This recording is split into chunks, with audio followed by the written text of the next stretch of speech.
Cuando la gente habla de héroes, suele imaginar capas, uniformes o alguna mirada valiente frente al peligro. Pero nadie piensa en un adolescente con las manos temblando, encerrado en una casa donde el silencio era más aterrador que cualquier grito. Yo tenía 15 años cuando entendí que el verdadero infierno no está bajo la tierra, sino dentro de 4 paredes donde el miedo se vuelve rutina. Mi padre era un hombre de apariencia tranquila, el tipo de persona que todos en el vecindario saludaban con respeto. Pero detrás de esa sonrisa, había un monstruo que solo mostraba su rostro cuando la puerta se cerraba y las luces se apagaban. Mi madre se había ido cuando yo tenía 8, dejando a mi hermana y a mí en manos de un hombre que decía amarnos, pero que confundía el amor con el poder. Recuerdo la primera vez que sospeché lo que estaba pasando. Mi hermana, Sofía, tenía apenas 12 años.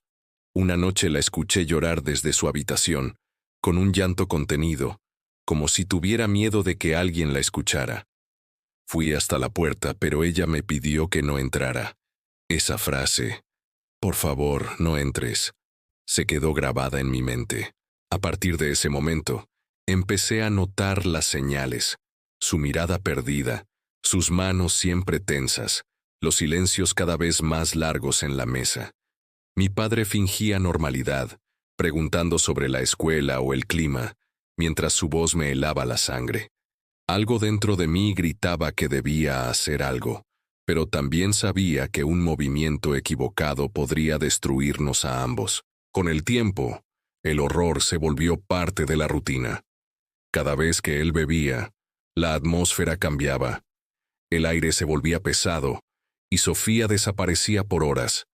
Yo esperaba despierto, fingiendo estudiar, escuchando cada paso en el pasillo, hasta que una noche no pude más. Entré en su habitación sin permiso y la encontré encogida en un rincón, temblando. No me dijo nada, pero su mirada fue suficiente. No había duda. Lo que yo temía era real. Esa noche juré que lo detendría, aunque eso me costara la vida. Pasé días planeando sin que él notara mi miedo disfrazado de calma. No podía acudir a nadie. En aquel pueblo pequeño, él era un hombre respetado. Si lo denunciaba sin pruebas, nos culparían a nosotros. Así que empecé a observar, a calcular, a esperar el momento justo. Guardé un cuchillo de cocina bajo mi cama, no para atacar, sino por si tenía que defendernos.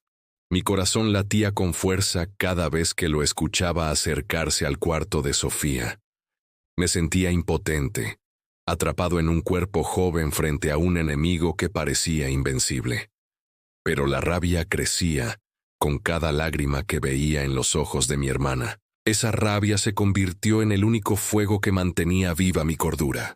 La noche que todo cambió fue una de esas en que el viento soplaba tan fuerte que hacía crujir las ventanas. Mi padre estaba ebrio, más que nunca. Lo vi levantarse del sofá y dirigirse al pasillo tambaleándose. Yo ya sabía hacia dónde iba. Me adelanté, bloqueando la puerta del cuarto de Sofía. Cuando me vio, algo en su rostro se transformó. No era sorpresa ni culpa, era desprecio. Me empujó con violencia y caí al suelo. «No te metas en lo que no entiendes», me gritó, con un tono tan lleno de odio que me paralizó. Pero cuando vi a mi hermana detrás de mí, llorando, algo dentro de mí se rompió definitivamente. Me levanté y lo enfrenté, aunque mis piernas temblaban. Él me golpeó. 1, 2, 3 veces. Sentí el sabor metálico de la sangre en mi boca, pero no me moví. Cada golpe era una confirmación de lo que yo ya sabía. Ese hombre no tenía alma. En un instante de desesperación, tomé el cuchillo que llevaba escondido en el bolsillo trasero, no para usarlo, sino para mostrarle que no tenía miedo. Pero el miedo seguía ahí, latiendo en mi pecho, junto con un amor inquebrantable por mi hermana. Fue entonces cuando él rió, una risa grave, descompuesta, que sonó como el eco de algo que ya estaba muerto dentro de él. «Eres igual que tu madre», murmuró. Esa frase fue la chispa que encendió todo. Esa frase, «eres igual que tu madre», resonó dentro de mí como un disparo. No lo entendí del todo en ese momento, pero algo en su voz tenía veneno, como si odiara todo lo que ella representaba. No supe si hablaba del amor, de la bondad, o simplemente de su incapacidad para controlar a alguien que no se doblegaba. Lo miré a los ojos, con la respiración entrecortada, y por un segundo vi miedo. Sí, miedo. Tal vez porque, por primera vez, yo no bajé la mirada. No volverás a tocarla, le dije, y mi voz sonó más firme de lo que jamás habría imaginado. Mi mano seguía aferrada al cuchillo, pero no lo moví. Era como si el acero me diera valor. Él dio un paso hacia mí, furioso, y entonces escuché a Sofía gritar mi nombre. Fue ese sonido, ese grito desesperado, lo que me hizo actuar sin pensar. No lo apuñalé. No podía. Pero lo empujé con todas mis fuerzas. Cayó contra la mesa, y el golpe fue tan fuerte que el ruido hizo eco en toda la casa. Por un momento pensé que lo había matado. Se quedó inmóvil, con la respiración agitada. Yo temblaba, Sofía lloraba, y todo el mundo parecía detenido. Pero luego se movió, lento, intentando levantarse. Lo tomé de nuevo por los hombros y le grité que se fuera, que nunca más nos mirara. No recuerdo todo lo que dije. Las palabras salían mezcladas con lágrimas y rabia. Lo único que sé es que esa noche marcó el fin de algo. No solo de su dominio, sino también de nuestra infancia. Sofía me abrazó tan fuerte que sentí que su miedo se deshacía entre mis brazos. Le prometí que nunca más estaría sola, que yo me encargaría de todo. Y aunque esas palabras me parecieron heroicas en el momento, pronto descubrí que proteger a alguien también significa cargar con un peso que nunca se quita. Esa misma madrugada empaqué una mochila con lo poco que teníamos. Algo de ropa, un poco de dinero que había escondido y una foto de mamá. Esperé a que el amanecer tiñera de gris las ventanas y tomé su mano. Salimos sin mirar atrás. Caminamos kilómetros hasta llegar a la carretera principal. No sabíamos a dónde ir, pero sabíamos que quedarnos era morir. El sol empezaba a salir, y el aire frío de la mañana nos golpeaba el rostro, como si quisiera despertarnos de un sueño largo y doloroso. Por primera vez, sentí libertad, aunque también un miedo inmenso, el miedo de no saber qué vendría después. Encontramos refugio en una vieja estación abandonada, cerca de las vías del tren.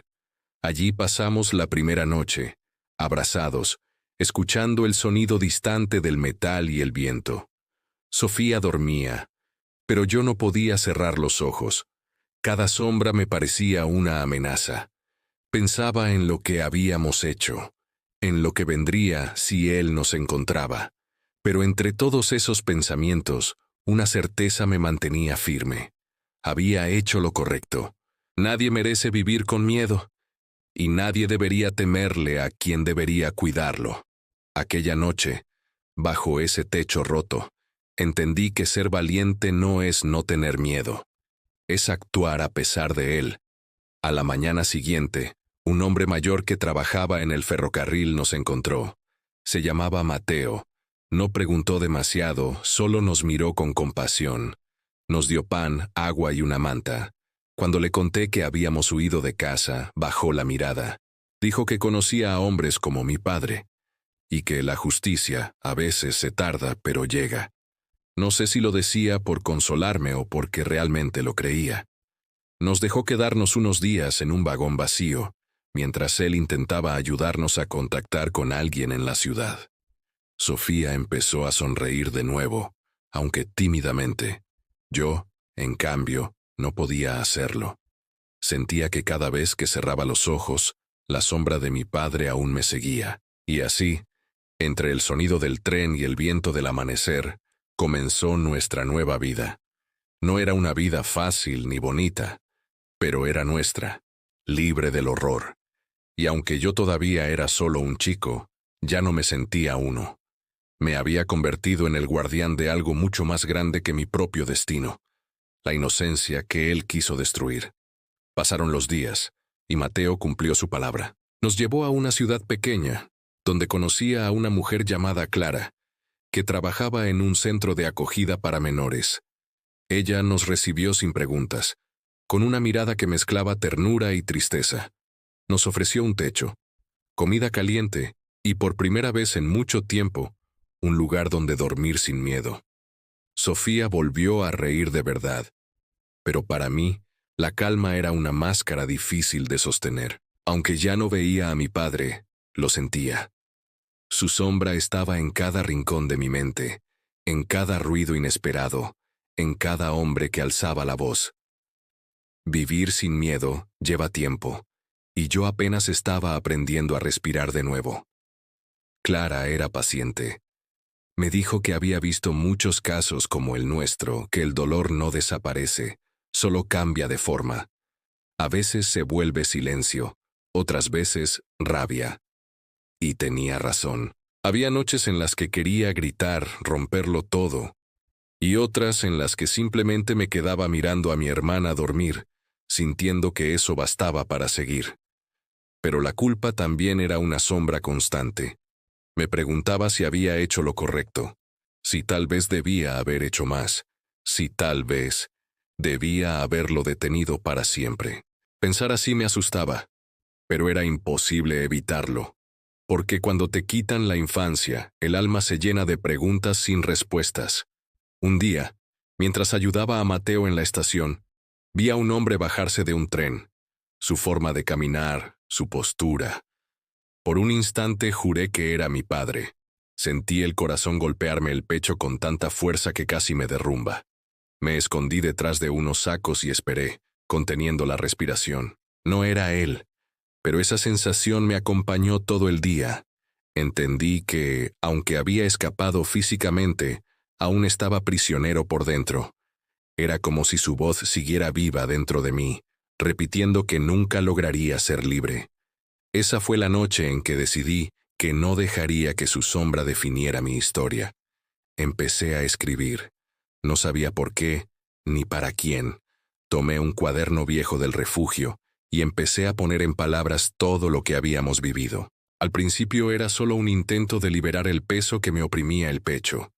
Pero con el tiempo, escribir se convirtió en una forma de mantenerlo lejos, de quitarle poder a su recuerdo. Cada palabra era una herida abierta, pero también una cicatriz que empezaba a sanar. Sofía a veces se acercaba y me preguntaba qué escribía. Le decía que eran cosas del pasado, pero en realidad era un intento de construir un futuro. Pasaron los meses. Clara consiguió que volviera a la escuela, y aunque me costó adaptarme, lo intenté. Sofía también empezó a dibujar, y sus dibujos eran siempre de lugares abiertos, llenos de luz. Me gustaba pensar que, en su mente, el encierro ya no existía. A veces la veía correr en el patio, riendo, y me preguntaba si algún día yo podría reír así. No lo sabía, pero verla feliz era suficiente. Ella no hablaba de lo que pasó, y yo tampoco la obligaba. Ambos sabíamos que el silencio era nuestra forma de respeto mutuo. Una tarde Clara me llamó a su oficina. Había llegado una carta. Al verla, sentí que el aire se me escapaba. Era del tribunal. Decían que mi padre había sido detenido. Alguien del vecindario, tal vez un testigo tardío, lo había denunciado. Le esperaban años de prisión. No sentí alivio, tampoco alegría, solo un vacío. Como si la historia que había gobernado nuestras vidas terminara sin aplausos ni justicia real. Cerré la carta y la guardé en el bolsillo. Esa noche, al contarle a Sofía, ella solo asintió y dijo: «Entonces ya podemos dormir tranquilos». Y fue la primera vez que dormimos sin pesadillas.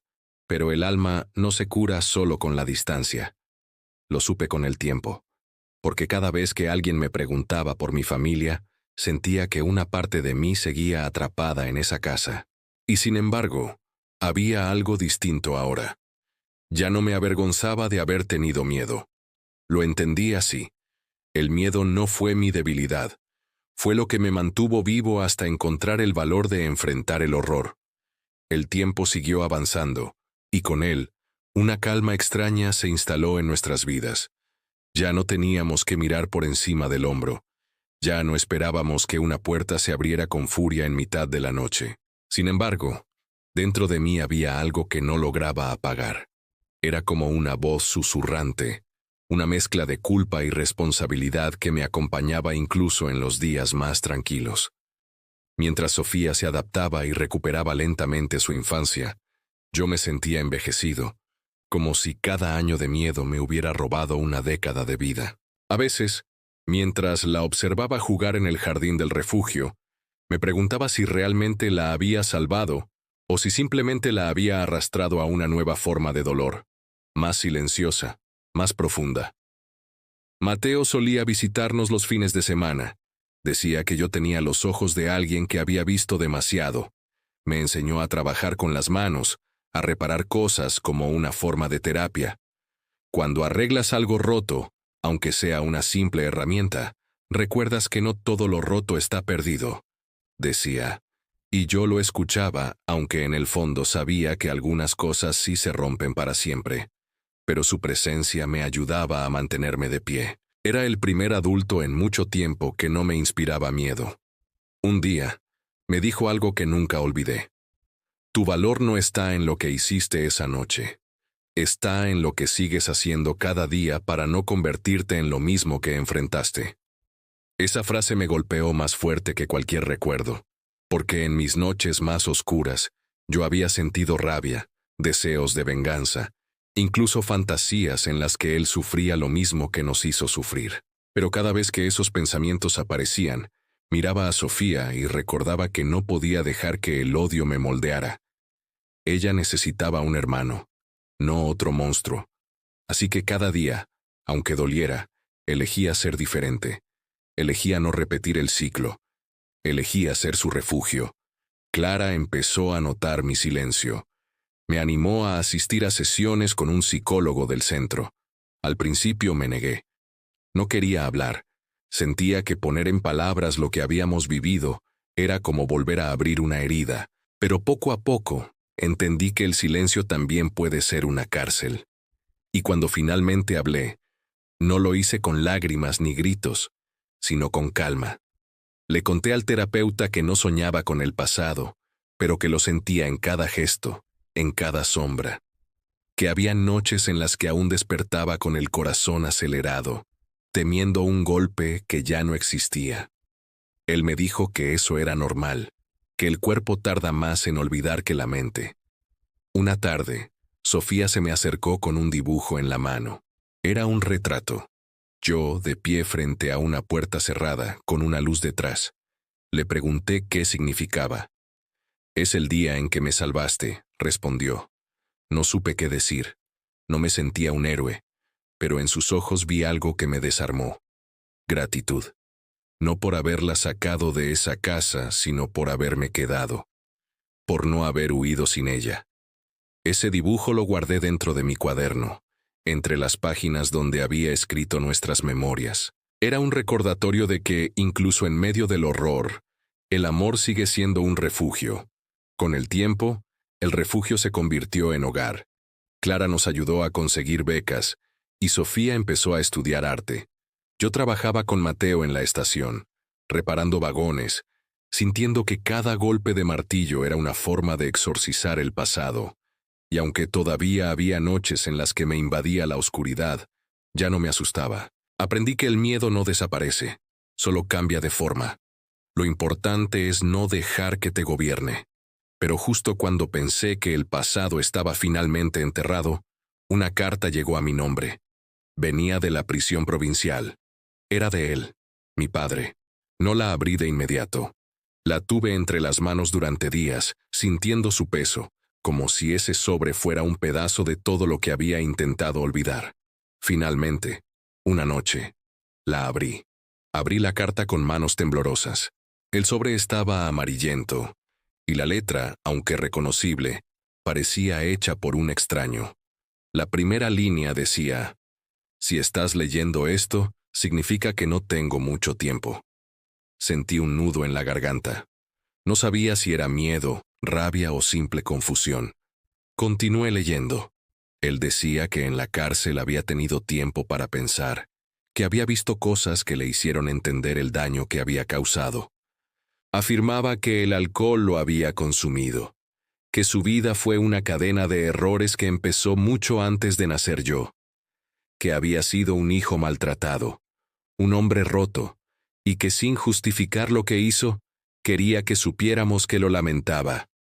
No merezco perdón, escribió, pero necesito creer que no me odiarás para siempre, no porque lo merezca, sino porque el odio te destruiría a ti también. Esa última frase me quedó grabada. Cerré los ojos y sentí cómo todas las emociones que había reprimido durante años se desbordaban de golpe. Lloré, no por él, sino por el niño que fui, por Sofía, por la madre que se marchó, por todos los silencios que nos marcaron. Lloré porque, en el fondo, odiarlo me había mantenido vivo, pero también me había mantenido prisionero. Me quedé despierto toda la noche, leyendo una y otra vez esas líneas, tratando de entender si un monstruo puede arrepentirse o si solo busca aliviar su culpa antes de morir. Al día siguiente, llevé la carta a Clara. Ella la leyó en silencio y luego me dijo algo que nunca olvidaría. El perdón no es para él, es para ti. No respondí. No podía. El perdón era una palabra demasiado grande, demasiado limpia para aplicarla a algo tan sucio. Pero entendí que seguir cargando con su sombra era seguir dándole poder. Así que, sin decir nada, fui hasta la estación, encendí un pequeño fuego y vi cómo el papel se consumía lentamente, convirtiéndose en ceniza. El viento llevó las últimas palabras hacia el cielo, y por primera vez no sentí rabia. Sentí paz. Esa noche, le conté a Sofía lo que había pasado. No le mostré la carta, solo le dije que él se había ido para siempre. Ella guardó silencio por un momento, y luego me abrazó. Entonces ya podemos vivir, susurró. Y supe que tenía razón, porque hasta ese día solo habíamos sobrevivido, pero ahora comenzábamos a vivir. Decidí dejar atrás ese apellido, cambiarlo legalmente. No porque negara de dónde venía, sino porque quería que Sofía tuviera un futuro sin las marcas del pasado. A partir de entonces, llevamos el apellido de nuestra madre. Un nombre limpio, lleno de dignidad. Pasaron los años. Sofía se convirtió en una artista reconocida. Sus obras hablaban del dolor, la esperanza y la luz después de la oscuridad. Yo seguí trabajando con Mateo hasta que me ofrecieron un puesto fijo en la estación. No era una vida de película, pero era real. Una vida sin gritos, sin miedo, con amaneceres tranquilos y risas sinceras. A veces, cuando miro el cielo al final del día, pienso en él, no con amor ni con odio, sino con distancia, como se mira a una tormenta que ya pasó, pero que te enseñó a valorar el sol. Hoy, al contar mi historia, no busco compasión. Solo quiero que alguien allá afuera, quizás otro niño atrapado en el silencio, sepa que hay salida, que el miedo no define quién eres sino lo que enfrentas, que la oscuridad no tiene la última palabra, la tiene quien se atreve a abrir la puerta y salir, aunque tiemble. Yo lo hice, y aunque me costó todo, salvar a mi hermana fue lo que me salvó a mí también. Porque el amor, cuando es verdadero, puede desafiar incluso al infierno, y a veces la mayor valentía no está en vencer al monstruo, sino en decidir no convertirse en él.